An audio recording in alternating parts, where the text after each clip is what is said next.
Okay, welcome everybody to Off the Cuff. Hey, before I bring in my co-host Leroy and our guest G.A. Williams, I want to do a quick little intro to what we are about. There you see their lovely faces right there. Our friend G.A. in the middle, and Leroy, the cartoon Leroy, on the other side of me. But before we get started, man, this question: why do Christians disagree, or why are we seeing this Rittenhouse case differently? And I think we can all agree that this case itself, the Rittenhouse verdict, of acquitted on all charges related to the Kenosha shootings that happened there, happened during the protests and riots that were going on last year. So yeah, found not guilty, acquitted on all charges, and yet there's a lot of disagreement from people on the issue of what the verdict itself and just the whole events and just the different perception of that. And it's surprising in some ways, and not in others, I guess. But Christians have a difference of opinion and difference of viewpoint. So here's one of these controversial things. I just saw this tweet come across my desk. I saw this today. This is actually from the student socialists at Arizona State University, where Rittenhouse had said that he's accepted as a student, and he's really excited to be a student there. But they are having these protests against what they're saying Rittenhouse he's a racist and a violent murderer, and so he should be kicked out of the school and not allowed to participate in the school. And so we see, just like I said, just from in the world around us, that this issue has caused a lot of controversy. But again, we have differences. So Leroy, who I have on here in a second, he posted on his Facebook, basically that uh, an agreement he has sent. He said he thought it was the right verdict, that Rittenhouse should have been acquitted on all charges. And we see a couple comments. A lot of people agreed with him, some people disagreed. So that was his view that he had expressed on Facebook.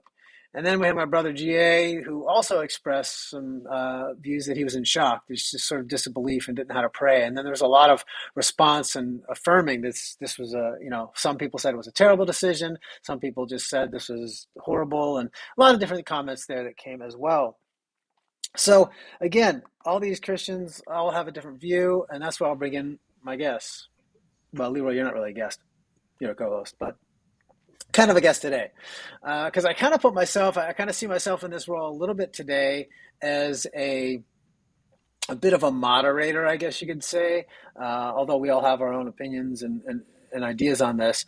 But because specifically, Leroy, you and GA had some different viewpoints on this, I wanted to I wanted to ask you guys the same questions to kind of get you guys to share your views. And so let me just say this, brother GA, I am glad you agreed to this. I've tried to invite on lots of people over time that have dissenting views from, let's say, Leroy or I would have. And pretty much every time they say no. And there's a lot of reasons people give. But I think it's unfortunate because I think that hopefully there's some things we can learn by having conversation when we disagree, even as believers. So I appreciate you coming on today. Why don't you tell people a little bit about yourself, who you are, and kind of any hopes or ideas that you have about this conversation today? Well, let me begin by saying thank you for inviting me. It really took a lot of me to agree to do this. Typically, I would not have agreed. Um, I don't seek out opportunities like this. Uh, I am a native San Diegan, grew up in Southeast San Diego, son of a pastor, preacher here in the town. Grew up in the 60s and 70s, the civil rights era, experienced desegregation and the fallout from that, which took me out of my neighborhood into another neighborhood 20, 30 miles away every day for school. Um, that had its ramifications as relates to friends in the neighborhood and so forth and so on. Uh, Went to college here, San Diego State, and so forth, Bethel, and then Southern California Seminary. Uh, I can go on and on and on, but I think that's sufficient. I think here in the town, been in March of 2022. I'll be celebrating 30 years of pastoring here in the Yeah, Logan Heights area of San Diego. So yeah, I've been to your yeah, church. Had a chance to. I think I had a chance to. I know I did a graduation ceremony. I think I had a short speech or something I gave there years ago. yeah. Um, at a graduation ceremony you had there. I got to remember. I got to wear my lovely regalia, so that was fun. Um, Right. Yeah, so no, I appreciate you've got and folks got to know GA as he's a I think a humble guy. He's a good brother in the Lord. And I think based on that history of friendship and relationship between Leroy and GA and myself, that there was a little bit of trust that we can hopefully come in here, even as folks who may disagree on some things. And you know, part of I know our shared hope in that GA is that we can, even if we don't end up agreeing, and we're not here actually to persuade one another, we're just here to clarify our positions. But even if we leave and say, hey, we all still disagree on a bunch of stuff, to model hopefully, you know, the unity we have in Christ is greater than even disagreements on important. That doesn't mean these issues aren't important. It just means there's something more important, which is our unity in Christ. And I know we all pretty much stand firm on that. So, Leroy, I think one of the things I want to ask you to start off with, because people, you know, watch the show, they kind of know about you in general. But I think the interesting thing that I want Christians to get out of this is that you and GA have a lot in common. And Hmm. you know, in terms of education and background and just when you were born, you're roughly the same generation, a few years apart, but roughly the same generation. Um, but give people a little bit about your background, where it's kind of connects with GA in terms of both your either your upbringing, your experiences growing up, but also your faith. Yeah, I would first say that I have tremendous respect and admiration for Dr. Williams, the newly minted Dr. Williams, which is one of the greatest accomplishments of a person's academic career. And we do have a lot in common. I mean, I was born in the 60s, grew up in Southwest Philadelphia, just didn't experience busing, but I grew up in segregated Philadelphia, and I call it segregated Philadelphia because in Philadelphia, at least where I grew up there, it's not the same now. People live wherever the railroad tracks were, wherever the train tracks were. You had one group of people on one side of the tracks and another group on the other side of the tracks. But I went to high school in a largely white area. High school was, both black and white, but it was a largely white area, and it's so interesting. When I went to high school there, it was not a shock to see race riots break out at the end of the school. Just to drop a fact, I never participated in any of them, but it was not a shock to see it. And those are some of the things that shape your experience growing up. I mean, I grew up. At the end of I want to say at the end of the Black Power movement. I told this story the last time you and I talked, Joe, about my mother and my aunt sitting us in the middle of the street and to block trolley traffic, which is still Mm. to this day, one of the most awkward experiences I've ever had to sit in the middle of the street with cars and trolleys all around you, kids. And I told this story, and my mom had us sing this Black Power song, and so interesting. But you know, as I grew up in Southwest Philadelphia and ultimately moved along to join the Marine Corps, came to California, in the late 1980s, 1989 to be exact, 1989, no, 1987. I'm sorry, January of 1987, and have been in California, that whole time. Been in pastoral ministry both here and in Virginia and in the Midwest and Missouri. And I'm a graduate, like GA of Southern California Seminary. So we do have a lot in common and a lot of similar life experiences. Yeah, yeah, that's what I think is so interesting because, again, uh, for people tuning in, it's like you've got so much history in common, your faith in common, but even Mhm. experiences growing up. Yet you see this Rittenhouse case differently, and I think that's worth exploring a little bit. So, GA, why don't you start off in your own words? What would you summarize the whatever details you think are most relevant about the Rittenhouse case, and what made the verdict, the acquittal on all counts, made that a sort of a sorrowful or something that you felt was. I don't want to put words in your mouth because you never said this. I'm just trying to come up with some words here. But whether it's something you disagreed with, or thought was a bad verdict, or was it just grievous to you? So just summarize a little bit about what the case, so the events of the case as you understand them, and then why you feel that verdict is disagreeable in some way. Well, let me begin by saying I bring to this case my experiences.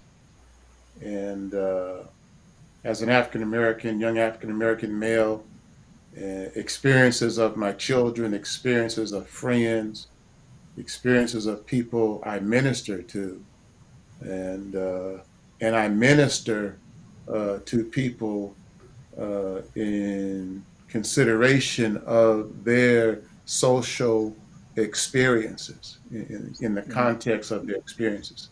And so I bring all that into the courtroom, let's say, when I'm sitting there and hearing this verdict of Kyle Rittenhouse, who on all counts um, is acquitted. Mm-hmm. And I mean, immediately, and immediately, I said to myself, that never would have happened if it was an African American male who um, purchased a gun, went into another town, walked down the middle of the street, uh, police around, and under any circumstances killed three people. Um, he never would have had a jury that was um, let's say 99% black, and it just wouldn't happen. And so, and then, without knowing all the details and the legal ramifications, I did look into the right to bear arms, and that seems to me to be so antiquated. I don't think it was rightfully applied in this case. And so those two things really Mm-hmm. created for me the perfect storm, you know, Mm-hmm. an antiquated law that was originally put in place when there was no police force.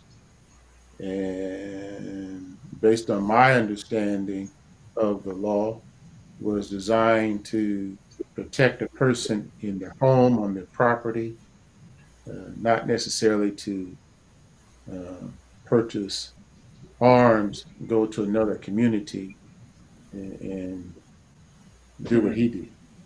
Okay. And so, So uh, so those are the two things for you then. It's yeah, there's a racial component to that where you feel like if the tables were turned, so to speak, that would have not been right. That it would not ended that way for a black defendant. So there's that component.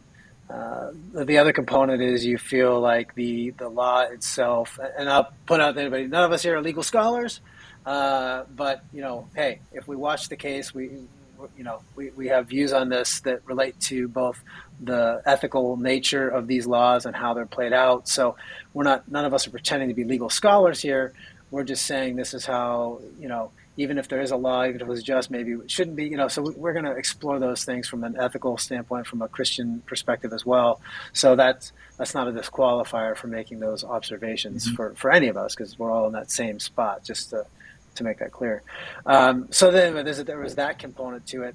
Now, do you think, just one other question, and I want to bring Leroy in. Do you think that Rittenhouse himself, do you think that his racial motivations were a part of the whole thing? Is that a part of what grieved you about the whole thing as well? His being there, was he? Do you feel like that there was racist motivations? Did that play a part in that at all? Because that's not the two things you mentioned so far, but I know that's one of those points of contention many people have. So I'm curious if you have an opinion or not on that side. It's not clear to me whether or not he had any racial or Mm. what I would term as prejudices, prejudicial motivations against any particular ethnic group. I like to use the term ethnic groups or people groups as opposed to racial because of the argument that there is only one race, the human race. Yeah, yeah. Uh, I'm not sure, I'm not really convinced at this point that he had those motivations. But nonetheless, uh, this kind of act, I don't want to call it vigilante, although some have given it that term, should Yeah. not be allowed because it Mm. opens the door to uh, chaos, really. Okay. And No, fair enough. uh, yeah, Yeah, that's fair enough.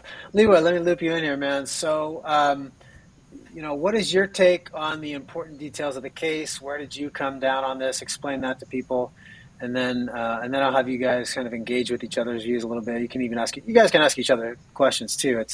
I'm just trying to get from most folks the details of where you guys each kind of see this case, in your overall perspective. So, Leroy, kind of lay out the case as your understanding of it and what you've felt, why you think the verdict was a just verdict. Yeah, it's a. I can start this way. I went to visit my mother-in-law this weekend, and my mother-in-law is a much older lady, obviously, and she looked at me and she Wow. said, Not obviously. If obviously, she's listening now, she's not. You're not she's not listening. obviously that much different. It's. She's not listening. I. She's Leroy not didn't listening. mean that at all in that way Oh, it I know. I sounded. totally meant it. I totally meant it. I love my mother-in-law, totally. wow, But I meant that.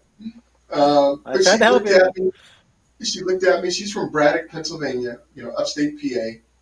And she looked at me and she said, Leroy, he should have been guilty. And I asked her, I said, okay, why should he have been guilty? And she said these words: nobody should be able to carry a gun and shoot a gun at people in the same way. Nobody should be able to have that. And I said to her, and I really reflected before I answered this question, and I said to her, I remember there's a book called The Cross and the Lynching Tree written by a man named James Cone. And in this book, James Cone laments how, in I believe a 10 or 20 year period, maybe a little bit longer, over 5,000 black men and women and children were lynched in the South. And none of those people had any kind of weapons to defend themselves. And I thought to myself, and I was, reflected on this with her, that if I had a gun and people were coming to lynch me, I'd shoot them all. It's not because I want to kill anybody, but because in the same way that they value their lives and don't value mine, I do value my life. And at this moment in time in history, I don't value theirs. Why? Because not because I want to die. I don't want to kill them, but I don't want to die either. So, and my point to her was that at some point we need to release our sentiment, how we feel about a particular issue, and ask, what does the law state? Because when you think back in our history, it was legal to do lynching. As a matter of fact, Cone remarks in that book how a group of people from the NAACP wrote then President McKinley in the 1930s, begging him to do something about lynching in the South, and they got nothing but crickets back from him. And I think those people should have been able to defend themselves. Uh, and they should have been able to defend themselves because their lives were equally valuable. And I just said to her, you know, we're either going to be a nation of laws or a nation of sentiment. And if we're going to be a nation of sentiment, then at one point, catching cattle rustlers or supposed cattle rustlers, mobs catching them and hanging them from trees, they did that. Catching the supposed, young black man running away or in the wrong place at the wrong time and killing him for some indiscriminate reason, that was legal. As a matter of fact, remember, we had to pass a law to make that legal, to make that illegal.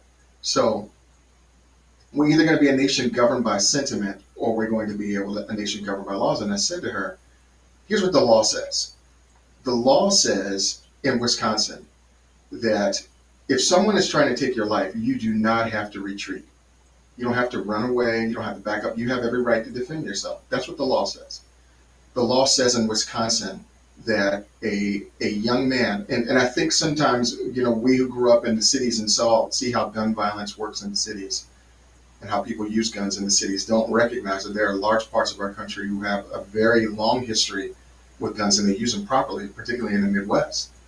And the law says in Wisconsin that a young man cannot buy a weapon, but he can possess one, and the weapon has to be of a certain length. Which is, if you watch the trial, they actually measured the barrel of the rifle, determine if he could legally possess the weapon. And according to Wisconsin law, which came in effect long before the Rittenhouse shooting, he was able to possess it. So you have two things that work. First, the question is, are we going to be governed by our sentiments? And the second is, if the law allows for a man to defend himself, and if the law allows for a young man to possess the weapons, then we have to be governed by one or the two. We can't be governed by both.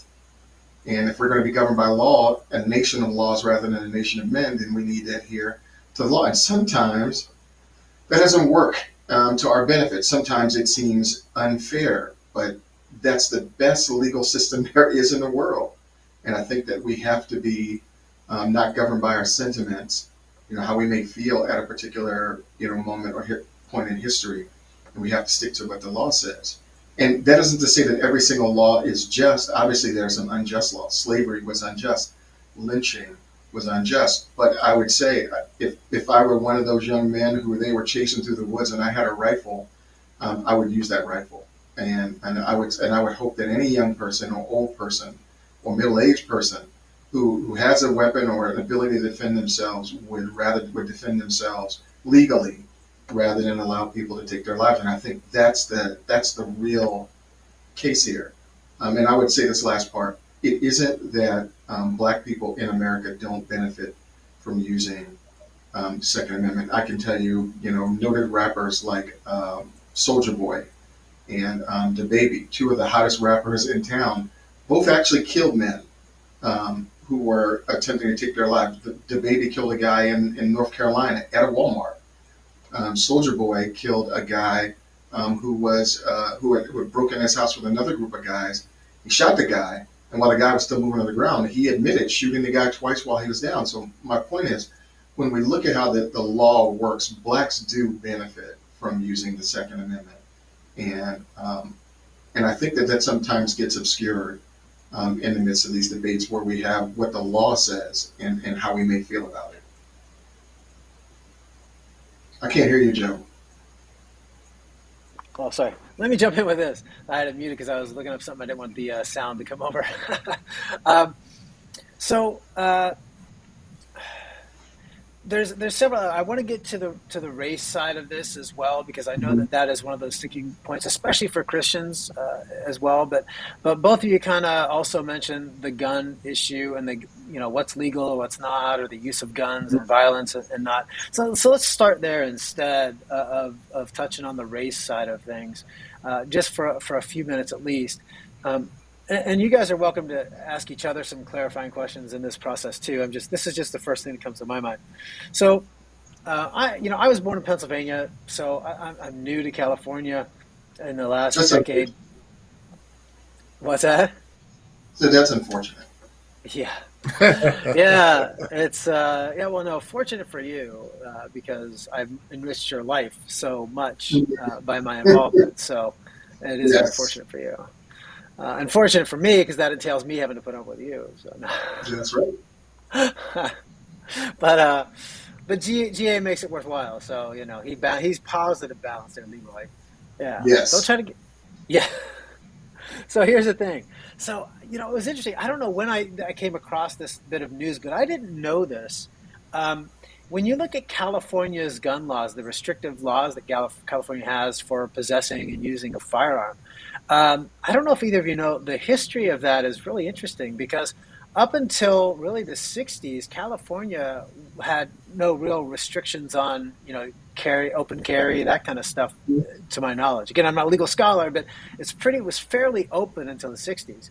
But what is clear is that whenever the civil rights issues started to come to a head, a head here in California, it was the Black Panthers, if I recall correctly, who started to carry some rifles around the Capitol building That's in right. Sacramento, and the white politicians were afraid of the Black Panthers who were carrying those weapons. Now they weren't threatening anybody they were legally carrying.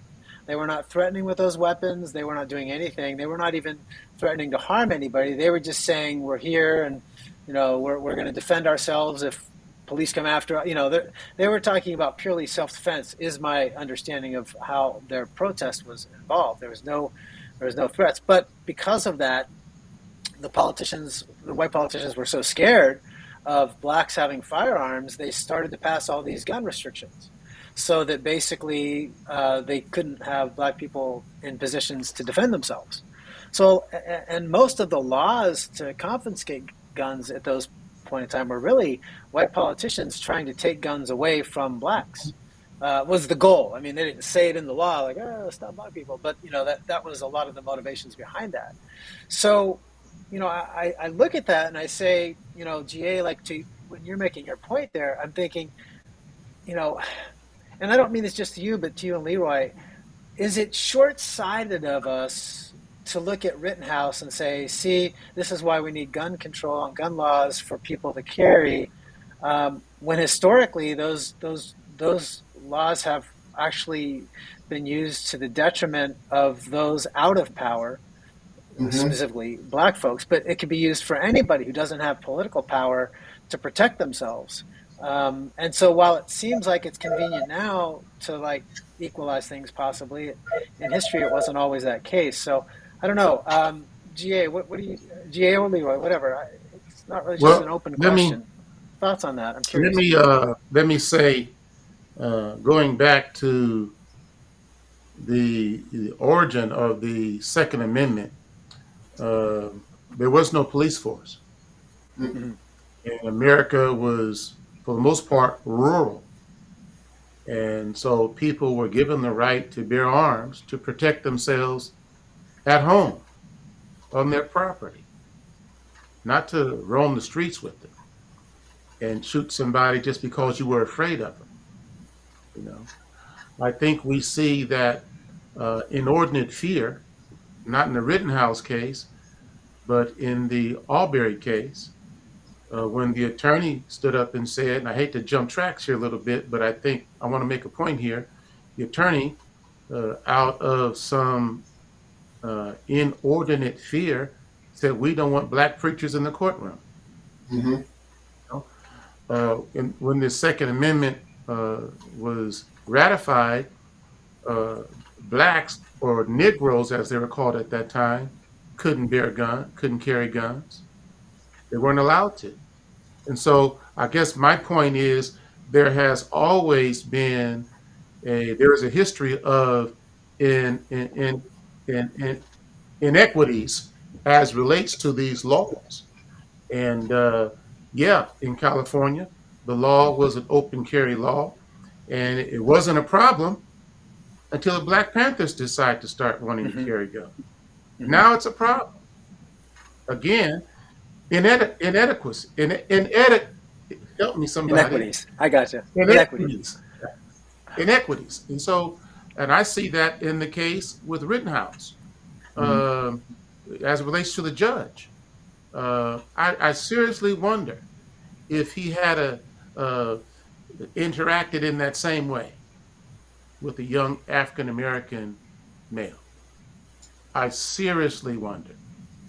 And I won't say whether or not he would have or wouldn't have, but I seriously wonder. And I think everybody does. And so, at the core of all of this, and at the core of this discussion, we have to consider the inequities in America, in its legal system, in its judicial system, when it comes to African Americans, and statistics bear this out, as opposed to any other ethnic group. Mm-hmm. And I think that played a role in the Rittenhouse case uh, which may never be adequately uncovered because the laws allow for this to happen. Mhm. Mhm. So just to summarize that, and then Leroy, I want you to respond. So you're what I hear you saying here is that you think the law as it was done might have been rightly applied in Rittenhouse case, but you think the law itself reflects an injustice that has some racial undertones or racial history directly, one of the two, right, or both. So the law itself represents some sort of inequity. So even if he was truly, not guilty under that law, the law itself reflects that that injustice. Is that right? Is that what you're saying? I'm saying the law may have been rightfully applied, Mm-hmm. but we cannot look at this case through a clear lens. My lens is colored, Mm-hmm. no pun intended. uh, and so I can't get around that. Mm-hmm. Yeah. Leroy, what do you say? Jump in then. I I think that I think one of the benefits that we have during our time is that we do have access to information. We have access to legal cases all around the country, and there are cases where, for example, blacks have. I think a young black man named Coffee um, just a month ago was in a shootout with police who raided his house, where his girlfriend was killed in that shootout, and I think he injured a couple of police officers, but still He was not killed. acquitted. He actually coffee killed. So, Gia, have you heard this case we're talking about? I can't I, think of I, coffee. I'm familiar with the case he's Oh, okay. discussing. Yeah, I Yeah. think he killed two cops, right, or one. I can't I recall. don't think that I he killed read any it. cops. I I thought think he only killed his I one. girl. don't think any cops were killed. I They think were No just just the cops. girl. shot. Just Yeah, shot, right? his girlfriend Okay, was I murdered wasn't sure. or shot, Okay. and but he was acquitted of. He was acquitted, in a Second Amendment, case. But and I'm sure. Coffee. Look, Wait. we could So go back. Coffee, who was a black man, because I don't think you said that. Yeah, Coffee, who was a black man, was they had a warrant for drug related crimes. So they served the warrant, but apparently may not have announced themselves. right, And so right. he shot at the police officers, at least hit some, and he was acquitted on charges against the police of shooting the police officers because it was found that he thought he was in a situation defending himself for his life. That's the rough of the case, correct? Yeah, And I but think that's the intent of the right to bear arms law. He was right, in his home, although it was his girlfriend's home. right. Okay. You hear this crash bang, people coming in on you at night. Mm-hmm. I mean, the only Yeah. natural response in his world is to Who wants to get the return gun. fire? Yeah. Right. Yeah. And, Let me and do this, this, and I'm going to back out. Leroy mentioned the lynchings and how good it may have been if those who were being chased to be lynched had the ability to defend themselves. Even in that context, if they had the ability to defend themselves, they still would have been hunted down and lynched eventually. mhm. But that would, and now here's what I would say. When we go back and when we read history, where blacks had an equal amount of guns as their attackers, that didn't happen as much. And I would venture to say if more blacks had weapons at that time, the lynchings would have been a lot less because when Yeah, people can return right. fire, they attack you when you don't have anything. But here's what I was going to say. I'm sure we could go back case for case on all these and Yeah, find all kinds of yeah. cases. We could, and it would not touch the main point that is at issue, which is that there is this persistent feeling within the black community of injustice. Right. I think undergirding the case is this persistent feeling of injustice, and like you said, every case that is seen, no matter how innocuous that case is seen through that lens. And that lens, I think, is the questionable lens. Because here's what it leads to. What it leads to is an inordinate amount of speculation of what if, what might have, what could have happened, right? If the situation was turned, but that doesn't get us anywhere near solving why that persistent feeling of injustice exists, and not only why does it exist, why does it permeate all of our thoughts on cases that have nothing to do with race? And I think, in part, um, it is a bear hug, um, that says, you owe me something, and whether it's justice now, whether it's as you said earlier, inequity or disparity, you're at fault for it. And people, I think, are utilizing that feeling, that sentiment, to heighten at times or play down at times our sentiments. So, for example, and here's a great example. Look at how the news covered the Kyle Rittenhouse case, which was, as some people would say, horrific, right? And there's questions about it. There's a questionable um, case about it, but yet look at how the news covers the gentleman who ran through, the crowd of people in a neighboring county where there's hardly any discussion about it. You're My talking point about is, the black gentleman that guy, came yeah, through, drove his my, SUV up in Wisconsin as well through a parade. exactly. Um, yeah, And just let me there's pause no and frame that ambiguity. too a little bit. Let me pause and There's no frame that too just a little bit so ambiguity. for people. So, Okay, yeah. Just so give me there's one second, Leroy. I'm sorry. Our mics are going. Sorry, our mics are going over each other. Sorry. So let me just frame that real quick. For example, we often read headlines. White guy shoots black person, or something like that. We see the race front and center, but none of us have read a headline that said black man drives through parade killing all white people, or something like that. And so I think that's just to be clear, so people understand when you say the framing of it by the media, I think that's specifically what you're talking about. What's not said as much as what is said. And so a lot of people not knowing the cases or the races involved might not understand that distinction. I just wanted to jump in and share that little part of it. It's not to interrupt, but just make sure people were following your point. So good. Yeah, and I think that's emblematic of this current time that we're in, which is not to say that there are no cases of inequity or disparity or improper treatment or ill treatment or ill motive. Those exist. They will exist as long as people are on the earth. But what I'm getting at is um, the way that these cases are used to stoke black sentiment, either up or down, is in and of itself worth talking about. Because the whole thing about Rittenhouse, if you had reversed it, and Kyle Rittenhouse was a black young man, and he shot and killed three white people, I don't think that Kyle Rittenhouse's case would have gone to trial. And I can tell you why from my own experience. Kyle Rittenhouse's case would have seen the light of day. You think about the people. I watched that trial. Actually, I listened to it. You think of the people who testified in that case for the prosecution, and that case will never be brought up civilly either.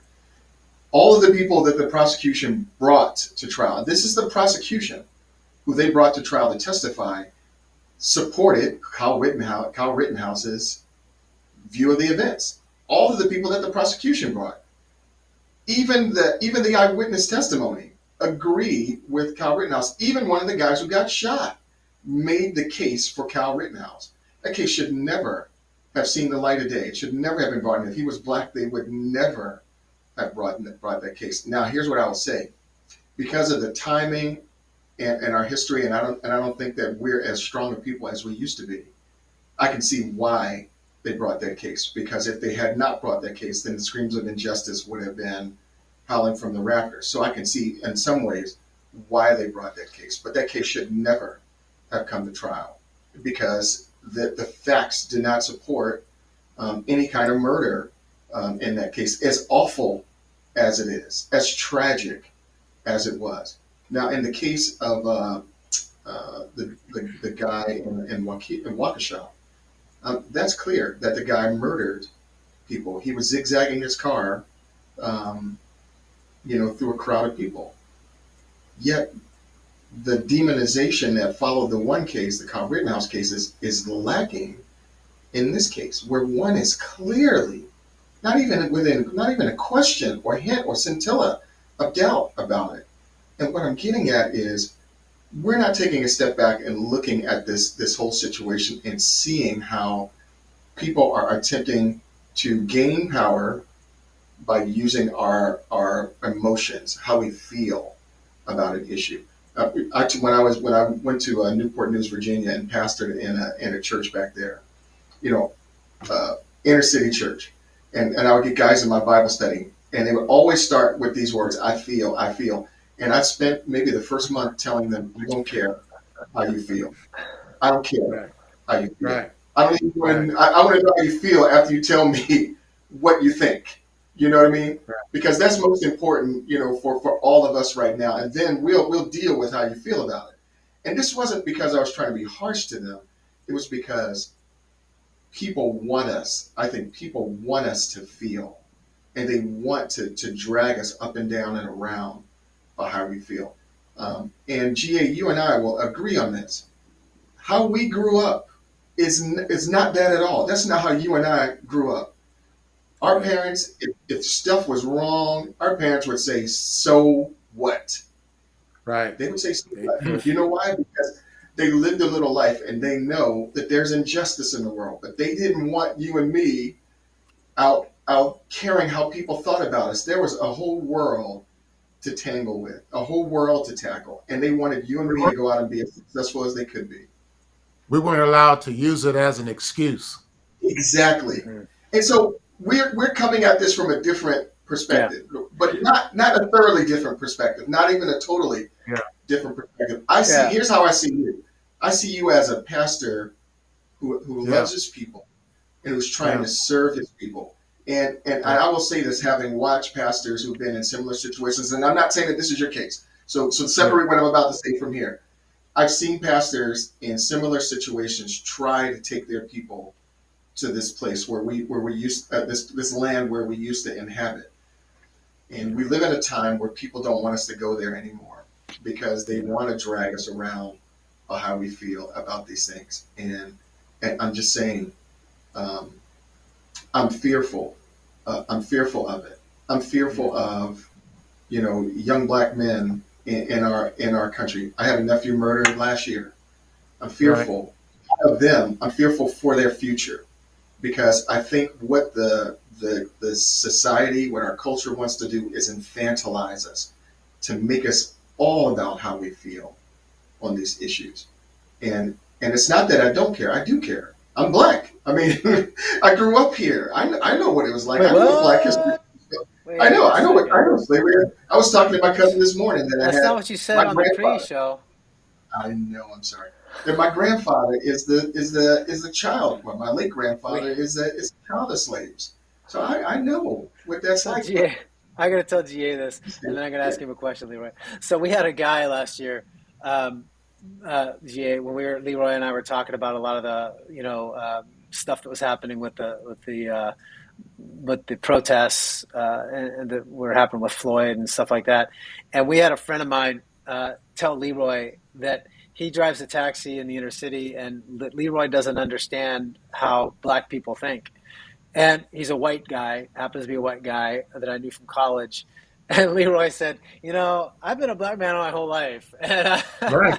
it was funny, though. But it yeah, was this white liberal guy trying to tell Leroy how black people think yeah. because he drives a taxi. Therefore, he kind of knows how Mhm. Leroy is supposed to think about things. It was sort of entertaining. But I say that it's so. Let me get your thought, Gia. What's your response to what Leroy's saying there? I mean, he's saying, you started off saying you look at Rittenhouse and you say, I can imagine that if it was the tables were turned and it was a black defendant, he would have been, sentenced, he would have been prosecuted or found guilty.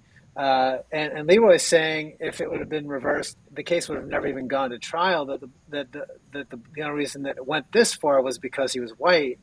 And that's just a different, very different. And granted, both of you are speculating on details we don't know, but there's a perception of the world that's Mhm. causing you to speculate in those directions. So Right. how do we work through that difference? Because is it what you're saying true, GA? Maybe I don't know. I mean, we can look at other similar cases, but nothing exactly like it. Is what Leroy's saying true? Well, maybe. I mean, we could look at other similar cases and we could speculate, but a lot of it is going to come down to a lot of unknowns that we just don't have the answer to. So how do we address that difference of perception, especially amongst Christians? I guess that's there's a racial difference there, but obviously you guys Yeah. both both black men, both very similar backgrounds, but seeing it differently. And I guess part of my fear is, and I'm throwing a lot of questions at you at the same time because I just don't even know where to start because it seems like such a huge area where there's so much animosity that builds up between brothers and sisters. And I got to tell you this, Jay, because you don't probably don't know this. A few years back, when that white guy came into that AME church in the Carolinas there, or was it North Carolina, South Carolina, and he shot in that Bible study, he shot those black parishioners at that AME church. I had posted on my Facebook that I was praying for my brothers and sisters out there, just who are suffering so much, all this sort of stuff, all that sort of thing. Even my calling you brother here, I've had folks from different ethnic backgrounds who are Christians, people I've known for a long time, say that that's a part of white supremacy. It's racism for me to call a black person my brother in that circumstance. They specifically said it was a form of racism because by calling them my brother or sister, I was ignoring the racial differences in our society, and that was a way of whitewashing the racial differences. And so, and I know you don't feel that way, in terms of like, because, we've known each other long enough, but yet we still disagree on something like this and the way we're seeing it. And I have this fear that we get to the point as believers that we have to make enemies of anybody who's different than us. And I just don't know where to go. Like, how do I reconcile the differences that you and Leroy have and yet still say, yes, you're both believers, that you're both truly brothers? Where do we go? I don't know. There's a question in there somewhere, and hopefully you're smart enough to figure it out. But Uh, what's your thoughts? I don't know if I would say me and Leroy have differences. No, I don't think we do. Yeah, I don't think we I don't. do. Yeah, Okay, I wouldn't well, say why that. not? Why not? I mean, because you're saying you're grieved by the, but I'm just looking at. Let me just put on Well, uh, we my disagree on Twitter the hat outcome. here. Okay, We yeah, but disagree on the that's outcome, yeah. Okay. but you know, I think our we're looking at life through the same lenses. Hmm. I really do. Um, Yeah. having said that, let me go on to Yeah. say, um, I think there is, and maybe I can't substantiate it with statistics, but I would get a lot of amens in some arena when I say that there is a fear of black men in this country. Okay. And there is an undercurrent, as subtle as it may be, in my perception, Hmm. of criminalization of the black man in this country. Now, for me and my world and in the world of people that I minister to, that's reality. Hmm. They feel that way. And I'm using that word feel intentionally. It's We use important. it in marriage Yeah. ministry because I tell I tell the husband, you have to deal with your wife's feelings, whether you want to or not. Whether for her, her feelings are her reality. And Hmm. so for me, in the context of pastoring and ministering, the way that people feel is their reality. Now I have to step into their reality and show them how God's word is to be applied Hmm. Right. in a Christ-like way. Yeah. And that doesn't call for getting angry. It really calls for turning the cheek. It Hmm. really is a pathway. I call it the road to victory. It is the road to victory to overcoming all of this in your Hmm. world through your life's experiences. Hmm. I say it to my son all the time, bless his heart, You can't walk around angry all the time. Hmm. Yeah, you're a black man. Yeah, you have some bad experiences, but I mean, Yeah, Yeah. let's and let's those are Yeah. let's unjust. I We I need to like say that to him, distinction. we Oh, need go to ahead, say, Leroy. I would say to him, it's not right. I remember back in yeah 1973, 1974, You are old, there was a Leroy. man in Jeez. my, there's a man in my neighborhood named Leroy. So that's why I remember him. And not only Hmm. was his name Leroy, he owned Leroy's taxi cab, ran it right out of his garage, and his own yellow cab. The reason why I remember that man he would never know who I was, even if he's still alive, because I saw the cops beat the black off of him. yep It was one of the stunning things that I've ever seen. I mean, we're talking 1973, 1974. I've never seen anything like it in my life. And they beat the black off of him. And Wow. when young men walk around and they think that, cops in their neighborhoods act like, rogue, uh, you know, Thugs or marauders, something. you know, Yeah, Marauder. it is not without explanation. And I've often thought about that over the years, that relationship, because we would all admit that if you grew up in the inner city, you need police around. yeah You need police. Um, and the reason why you need police because in some parts of the inner city there's a high level of violence, and you could not survive in those areas without the police. But the problem becomes when you have all these social ills that are taking place in some of those environments, and you get you mix that with fatherlessness, and I'm not just chalking it up to fatherlessness, but you mix it with fatherlessness. You mix it with broken families, and you mix it with people that don't have the ability to give other people direction. I'm just talking about my childhood, who don't have the ability to give other people direction and a space or a way to walk in their life. And you get, nihilism. You get nihilism in a yep way where you don't care, where you just don't care. And here's what I would say: part of the problem is some police officers. Some police officers, and this is something that our states can do. You need to take these police officers, every single one of them, off the streets for about 2 weeks every year, and you take them to a place where they're getting um, uh, de-stress, psychological help. They are yeah beginning to learning how to grapple with the things that they see and deal with every day, because there is a callousness that takes place in the hearts of some of those people because of the degradation and the depravity that they yeah see every day, and they need help with that. But because we don't do that, because there's a high cost for that, those people go to work every day, and they grow more and more callous toward the people that they're there to serve and protect. That's one leg of the stool. The other leg of the stool is that you have this broken environment where you have young men who are directionless, who haven't been made to go to school. Right? When I was in Virginia, we used to go to the school, and one of the police officers told us that they know what their prison population was going to be by like with their fourth grade population. The police know this. wow They wow know that they know that in fifth grade, if a young man is not reading by fifth grade, oh, I'm sorry, fourth grade, by the time he hits fifth, sixth, and seventh grade, he is going to be out of school. So they project. This is when I was in Newport News, Virginia. They project what their long-term prison population is going to be by their fourth grade attendance by young men. That's not an exaggeration. That's real. That's real talk.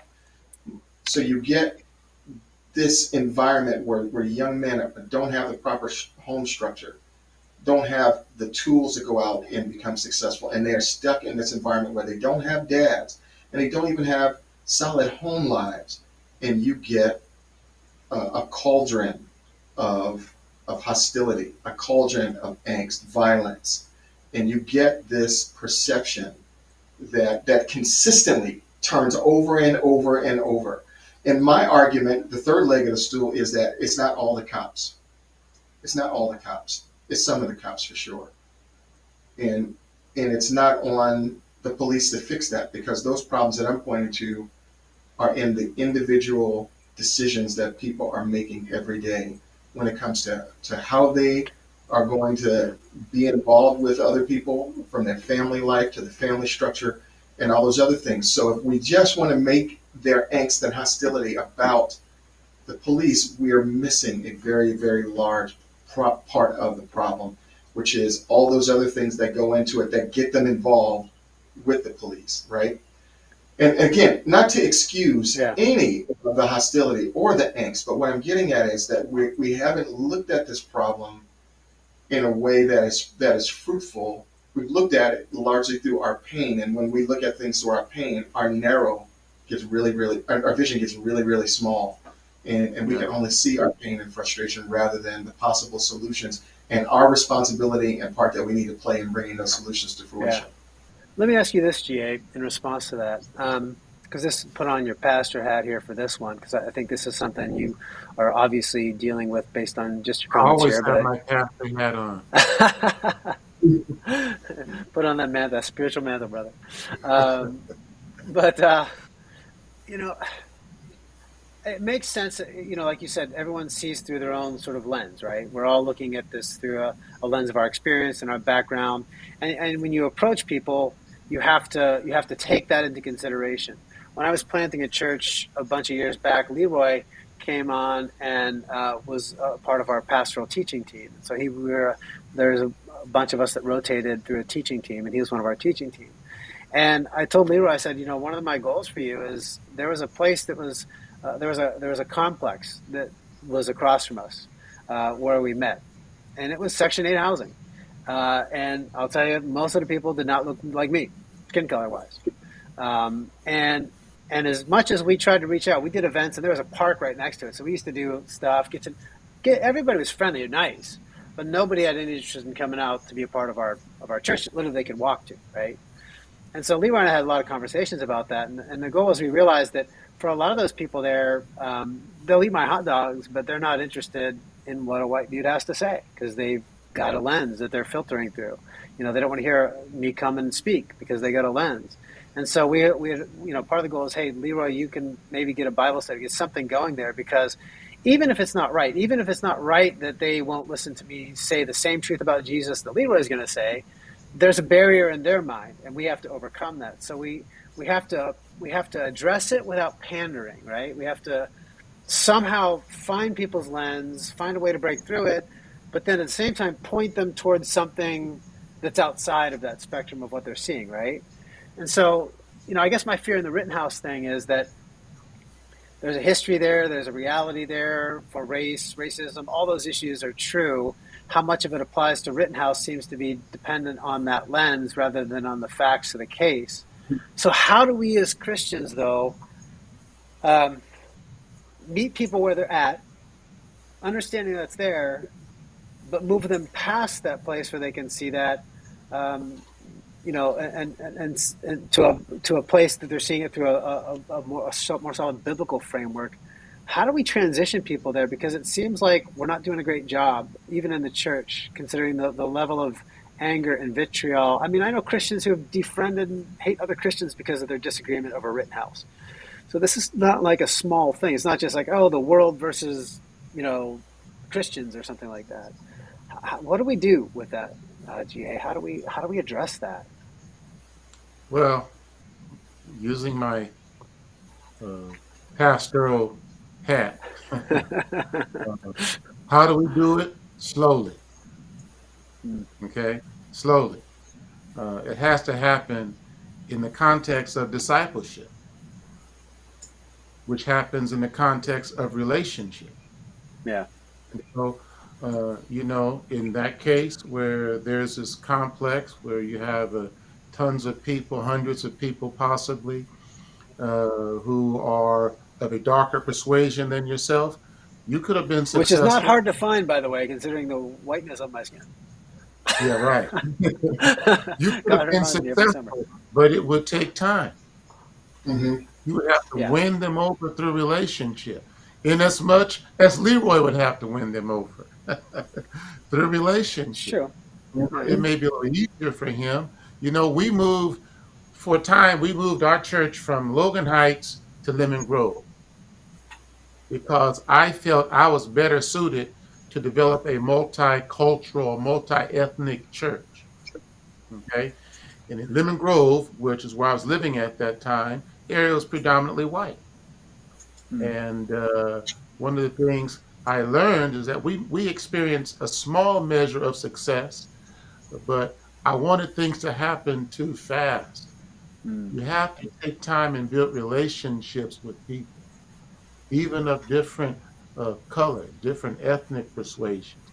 It just takes time. And so in the church, uh, even in Logan Heights, we've made some headway in an area that's predominantly Hispanic, where they don't naturally speak our language, but it's Yeah. taken time. So to answer your question, it just takes time to overcome these barriers and win people over and to clean their lens so that they see things through a biblical worldview or a Christian worldview. That Yeah. just takes time. Is there, I mean, obviously time itself is not enough when we talk about the Holy Spirit and other things like that, but is there a Sure. particular doctrine or truth that you find is necessary to accompany that relationship? I ask that because I think many of us, I mean, I don't know about you, but I've had friends that I've known for 20 years. I used to be a youth pastor at a Chinese church, and there are many of those kids are still friends I'm tight with now. I was also a pastor at a predominantly white church, but a lot of my white, more progressive youth kids have defriended me because I don't have the right political views. It doesn't matter that I've known them for Hmm. 25 plus years. But then there's other ones from my Chinese church that I was a youth guy at that I said most are friends, but there's several that have refused to really even have an engagement with me or talk to me because they've discovered now, because of the way they see the world, that I'm actually the enemy because of my skin color. So it's gone in the opposite. Time is not, even years of knowing people and being in their home and discipling and mentoring and, crying together and celebrating life together. There's a framework the world's saying that like it doesn't matter because all the put it, front and center is the skin color, so to speak, or our differences are more important than our similarities, kind of thing. So I guess in those circumstances, and I don't disagree, time and discipleship. Super, that's absolutely correct.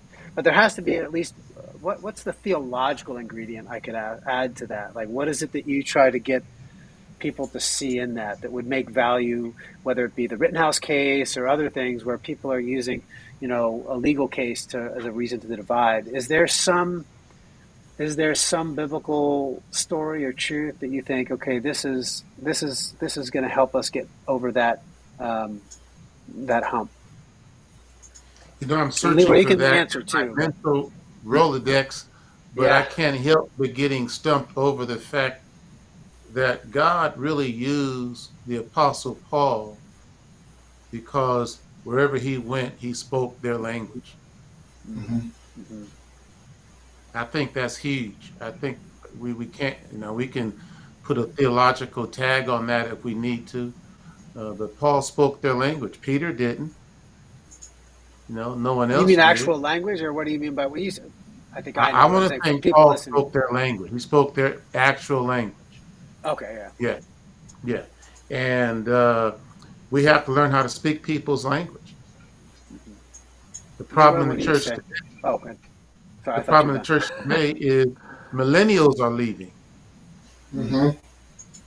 because we don't speak their language. mhm. And Yeah, so we have to learn how to communicate to people on their level, in their language, in the context of their lives. yeah. And that takes time. That takes, some learning. I had a pastor who was meeting with me. He initiated it. A white pastor was meeting with me uh, for a few weeks to get to know me as a black pastor. And to me, the frustration was he wanted this to happen too quickly. Mm, Yeah. It just yeah. doesn't happen quickly. Hmm. It takes time. Hmm. Now, Satan is working against us because he has managed to speed up the pace in this world, Yep. Hmm. Hmm. with everything. Hmm. And works against how things really develop through the work of the church. So Hmm. let me give me a couple of years to put a theological tag on all of that. Uh, That'll be your next doctorate, right? yeah, right. Yeah. Leroy, what do you Leroy, say? what's Any your thoughts on that question? response to some of that? No, I think that you're 100% right. Relationships do take time, Yeah, and you know when you think about where people are today, I want to say people today are less equipped to think through these issues. It's not yeah. that they're incapable of it. They're less Equip, equipped to think through these issues. equip. Keyword. Yeah. Hmm. And because they're less equipped to think through these issues, they're depending on other people to think through them for them. But what they don't realize is that the people that you may be depending on may be steering your ship over a cliff. And so that I think that's the first thing. And I think GA is 100% right. The issues today are more clever and less overt in the past. I mean, think about this whole notion of white supremacy. I think you brought up a good point earlier, Joe. You said white supremacy is now wanting to see people by the content of their character rather than the color of their skin. That's what white supremacy. They call that white supremacy today. Now, if you really take them at their words, and that's really white supremacy, then that means that we need to tear down Dr. King's statues, tear down all the buildings with his name on, or at least take his name off those buildings in the streets. So that's just an example of how the issues are more cloudy and a little bit more muddy and less clear than they were before. And I do think that one, we do need to listen, but I also think that we can't waver on what's true, even if that means old people are leaving our church, middle-aged people are leaving our churches, and young people are leaving our churches, and that's difficult. That's the difficult thing because when you pastor someplace, you're there to minister to people. You're not there to drive them out the door, right? That's a real that's a real tough issue. Um, so I do think that the issues are difficult. I think the issues are difficult, and I do think that the problems are Yeah, less obvious. But I do think that regardless of what they are, we can't waver on what we know yeah, is true. We can't waver on it, and I just think of Jesus looking at the disciples in John chapter 6 and saying, "Will you leave me too?" And then Peter saying, "To where we go." It is. It is heartbreaking on one level, and the temptation, I think, is to throw your hands up and say, "I can't really do anything about it." I mean, I feel that way sometimes when you think about the magnitude of the problems, but yeah, we just can't allow ourselves to be engulfed in that, and we just have to do what's right, and we have to say what's right, and we have to say it yeah, even when people think that we're wrong, because that's what we're going to be held accountable for. So I don't envy you. I don't envy your job, Dr. Williams, because you have people from all. I mean, I could just guess you have people from all levels coming at you with all kinds of things that you have to be very wise and judicious, not only in what you say but in what you do, and not only in what you say and what you do, but how people see you. You know what I mean? And that's legitimate. I mean that's an issue that it just that you could spend hours talking about just that alone. So hmm, yeah, and one level, I'm glad that I just get to say what I want. Nobody, nobody's following me, anything like that. But on another level, I can see that this is far mm, more, difficult than we're used to, um, dealing with, 20 yeah. years ago, 30 years ago. I think you have a question, Joe. Oh, I was just gonna say I was reading. We had a couple comments. Uh, David was watching and was just catching up, and I was just trying to see if he had a specific question for us. Um, Okay.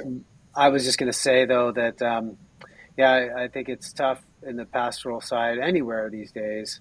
But I think one of those core theologies for me, if I had to do, at least it seems like it's such core based on what I've, where I've spent some time, is I just think honestly the Genesis 1, 27 thing, that where God made us in the image in His image, and all of us Okay. have equal claims to dignity and personhood and value.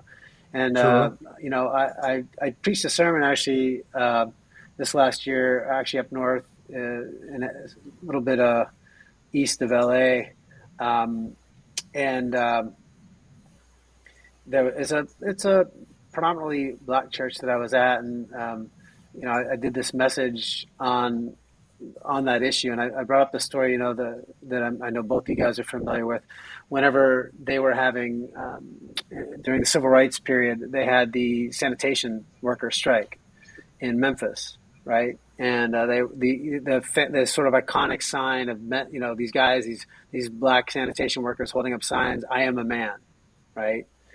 And I say, a lot of people don't realize, even I'm not even sure if all young people today of whatever color they are realize that the reason that sign mattered is because people genuinely thought that blacks were less than human. Mm-hmm. That there was a worldview, there was philosophy, it was a whole thing that had been around for a long time, that blacks were less than human, and they had to actually fight for people to Three believe fifths that of they a were. man. Mm-hmm. Yeah, I mean, that was at least the mentality of thinking through it. But but so they had to fight for a sense of humanness at all, and so I think that if there's one doctrine I could point to, I think that, because again, I think it's my Christian friend who said, "Don't call one another brother," or something like that. That our common humanity and then our common submission, our common life in Christ, that we're made family. Those are the things that we need. Those are the two doctrines, really. Those two together that I think we have to land on, Mm-hmm. or else we can't change the lens. Because if the lens is always going to be dividing us based on our experience, we're always going to find a way to be tribalistic. If it's not race, it's ethnicity. If it's not ethnicity, it's how tall or short. I mean, people will find a way to hate, and that's for sure. So yeah, go for it. So Jay has to run out. We're going longer than normal. Closing thought from you, Leroy, and then I'll give Jay a closing thought when he jumps back in, and then we'll wind it up. Yeah, I mean, it is. I just think we live we live in very difficult times, and those difficulties aren't because the times are new. It's because the issues that we face aren't as clearly seen as they have been in the past. I mean, before people hated you on you know, on the basis of your skin color, and that was very clear. But today we're kind of flipping all that around, and we just are in this place of not knowing how to relate to each other, socially Mm-hmm. anymore. And I think that we just need to go back to the beginning on the things that we had embraced at the very outset, which was that every man and woman is deserving of our respect. The law is the law. It can't really be about how we feel about it, and we need to either change the laws, but it can't ever be on the basis of how we feel about it. And it is it's a sobering it's a sobering time, and I think in these times uh, we need to be very vigilant and very wise, and wise as serpents, as Paul would say, because there there there there are issues, there are people, there is a spirit behind all of this that means to do us all in, and we just need to be wise. Yeah. Hey, Gia, we're gonna wrap up because I know your time is gone. We've gone a pretty good time here, but I do there. David did have a question. I'm gonna throw up real quick for you, and then you can maybe answer his question and just kind of give a closing thought if you don't mind. So Sure. David asked us this. He said, "I think I heard G.A. Williams say that the church does not speak the language of today's young people. To what extent should that be a priority versus simply teaching the Bible?" And then there's a second part to that question here. I'll throw up there as well. He says, or is it that we do a poor job putting the Bible in today's context or language? Well, I think to answer David's question, it's not a matter of uh, the Bible per se, in as much as it is a matter of pastors and teachers being better equipped to communicate the message of the Bible, Mm-hmm. that biblical message. Mm-hmm. Some call that contextualization. Mm-hmm.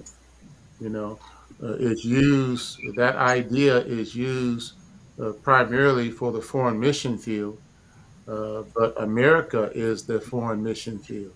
You know, Mm-hmm. our millennials, our children are the foreign mission field. I think the pandemic has revealed a whole lot of that as relates to developing a virtual ministry. Many churches were cast aside because the pastor nor anyone in the congregation had any idea how Yeah, to communicate the gospel virtually. You Mm-hmm. know, so when I say communicate in their language, I'm not talking about a Bible translation. I'm not talking about rewriting the Bible or rewording the scriptures. I'm just talking about how to take what the author, what we call authorial intent, what he's saying at that time, and communicating it in a way that is Mm. able to be grasped by the audience you're trying to reach. Yeah. And Yeah. He so, said he got it. That's the contextualization word helped him see where you yeah. were coming from for sure.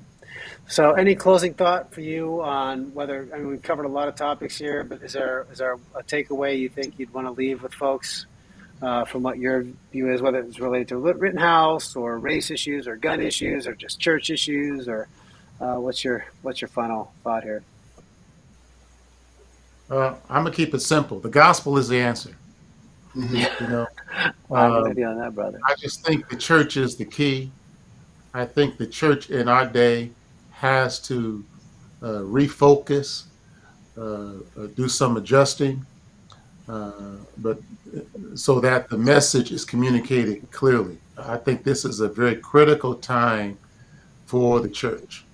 Hmm. Um, yes, ma'am. Yeah, I'm that's a good I'm word. with you on that.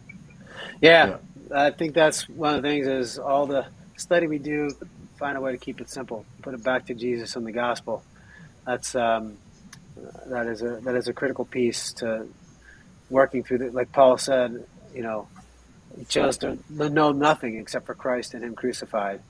And right. I think we're on solid ground if we can do that. So, well, I appreciate you gentlemen taking out time, Jay. I know it was a stretch for you to come on and do this. I appreciate you giving us a chance to have a conversation, though. And I know I talked to both of you guys this about ahead of time, but just I hope people realize that even if we see the details of Rittenhouse differently, and we can do that. Hopefully, we at least gave you guys an example of this is how we can talk about things and not be enemies in the end.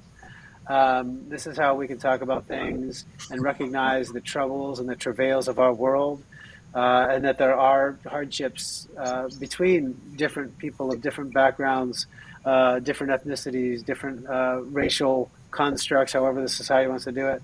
But there's something greater than all that, and that's the person of Jesus Christ, and that will not and cannot diminish us in our love for one another if we keep that center. And I think we all share that, particularly like you said earlier, GA. We do have a common framework, and that would be it for us.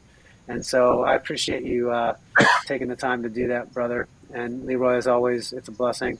So we'll be back later. I'm not sure when exactly, with the holidays still ahead of us with Christmas and New Year's, but we'll see you all soon. Take care. God bless. Bless.